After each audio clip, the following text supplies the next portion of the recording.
অনেকেই বলেন কোনো সম্পর্ক যদি যাওয়ার হয় তাহলে যাবে, আর যে থাকার থাকবে না। এটা বোধহয় সম্পূর্ণ ঠিক নয়।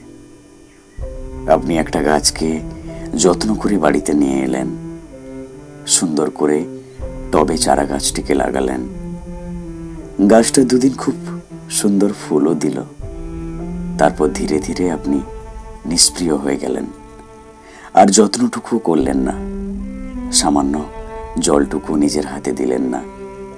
চোখের সামনে দেখলেন গাছের পাতাটা ক্রমশ হলুদ হচ্ছে, ঝরে পড়ছে, মাটি শুকিয়ে কাঠ। তবুও জল দিতে ইচ্ছে করলো না। আপনি ভাবলেন থাকার হলে থাকবে, যাওয়ার হলে যাবে।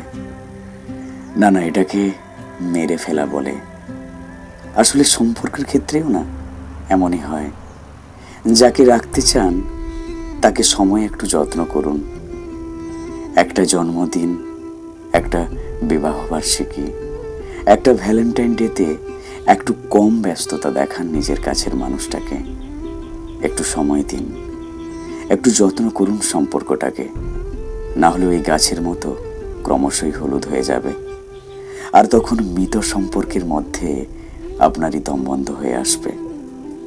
আপনার কথা মতো হয়তো সে থেকেই যাবে, তবে জানেন তো ওই আগের মতো আর সেই আন্তরিকতাটা থাকবে না।